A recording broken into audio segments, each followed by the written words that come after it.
Bismillahirrahmanirrahim. Assalamualaikum warahmatullahi taala wabarakatuh dan salam sejahtera kepada semua murid-murid yang menyaksikan video yang cikgu sediakan pada hari ini, yaitu berkenaan dengan pengajaran dan pembelajaran reka bentuk dan teknologi bagi tahun 5. Okey, nama cikgu Muhammad Jabal Nur bin Fari, merupakan guru reka bentuk dan teknologi RBT tahun 5 di SKM Bombalai Tawau. Okey, baik. Sebelum kita memulakan sesi pembelajaran kita pada hari ini, marilah sama-sama kita membaca doa sebelum belajar. Bismillahirrahmanirrahim. Bangun! Selamat pagi, cikgu. Selamat pagi, cikgu. Allahumma aftah alaina hikmataka waishur alaina min khazaini rahmatika ya arhamar rahimin. Okey, baiklah. Hari ini kita akan melihat tajuk yang pertama, iaitu topik yang pertama ataupun unit yang pertama di dalam mata pelajaran RBT tahun 5, iaitu teknologi rumah tangga. Okey, baiklah. Seperti tahun-tahun sebelum ini kita telah kenal apa itu teknologi, apakah itu reka bentuk. Okey, so pada tahun ini unit yang pertama ataupun tajuk yang pertama, kita akan belajar berkenaan teknologi rumah tangga. Okey, teknologi itu apa? Teknologi, kalau anak murid ingat, pada tahun lalu cikgu telah terangkan, teknologi ialah satu proses, di mana satu proses mencipta ataupun membuat sesuatu alat untuk memudahkan kerja manusia. Okey, so bila kita berkata tentang teknologi rumah tangga, kita sebenarnya bercerita tentang apakah teknologi yang digunakan pada hari ini di rumah, khususnya kepada ibu-ibu di rumah. Ya. Okey, kita lihat apa topik kita pada hari ini. Jom.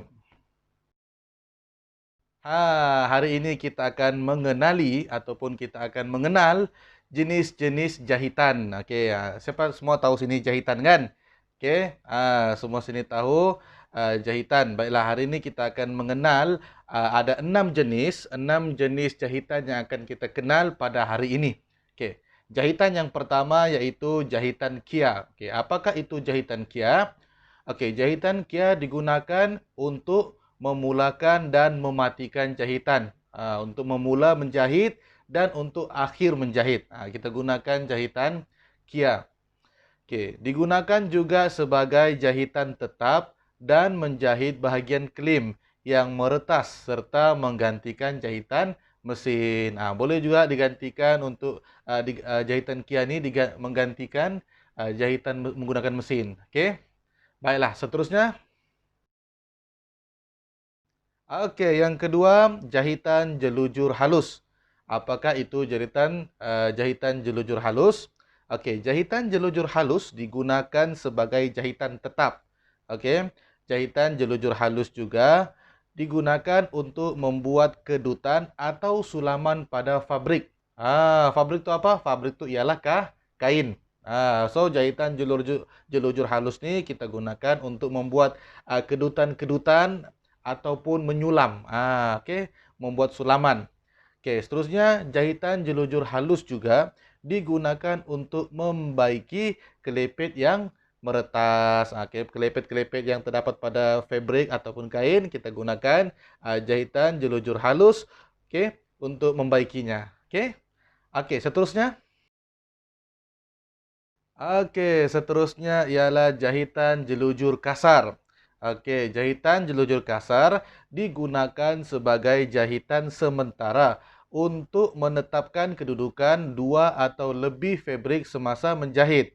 Maksudnya, apabila kita menjahit lebih, kedudukannya tu dua atau lebih daripada dua fabrik semasa menjahit. Kita akan menggunakan jahitan jelujur kasar. Okey, seterusnya. Okey, seterusnya yang keempat ialah jahitan insang pari. Okey, kenapa dikatakan insang pari? Sebab bentuk jahitannya itu seperti insang ikan pari. Okey. Baiklah, jahitan insang pari digunakan sebagai jahitan tetap untuk mengemaskan bahagian tepi fabrik dan sebagai jahitan hiasan untuk menjahit motif. Kalau kita menjahit pakaian, kita boleh menggunakan jahitan insang pari ini untuk mengemaskan.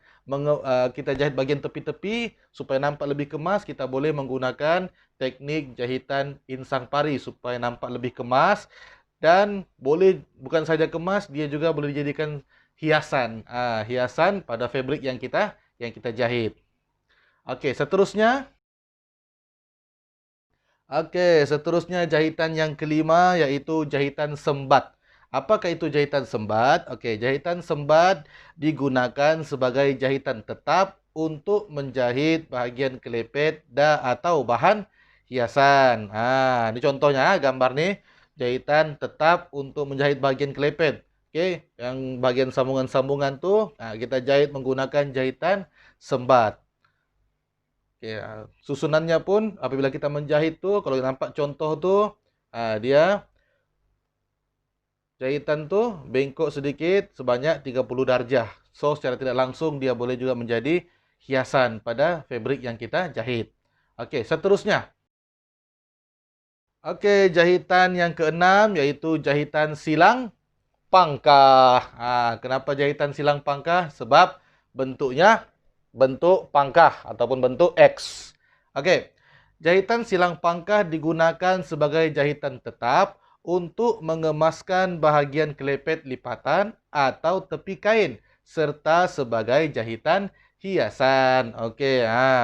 Jahitan silang pangkah ni biasa kita gunakan apabila kita menjahit fabric yang kita lipat. Contoh, fabric kain kita lipat. Kemudian pada bahagian lipatan itu kita jahit dengan menggunakan jahitan silang pangkah. Bukan sahaja untuk menjahit bahagian yang kelepet-kelepet tu, tetapi juga dia dapat menjadi hiasan kan, bentuk X, bentuk X, bentuk X, bentuk X. Jadi nampak kemas dan nampak cantik. Dia juga sebagai satu hiasan. Begitulah tadi topik kita pada hari ini berkenaan tentang jahitan. Unit pertama tentang teknologi rumah tangga. Mudah-mudahan apa yang cikgu sampaikan ini sedikit sebanyak dapat memberi gambaran kepada anak-anak di rumah tentang jenis-jenis jahitan yang terdapat ataupun yang akan kita pelajari nanti apabila sekolah telah dibuka. Baiklah, untuk anak-anak di rumah yang belum mendapat buku teks, anak-anak bolehlah klik link pada bahagian description. Cikgu sertakan sekali link untuk buku teks digital. Anak-anak murid semua boleh klik dan download buku teks RBT tahun 5 pada pautan tersebut. Ataupun anak-anak boleh mencari di laman sesawang ataupun di Google.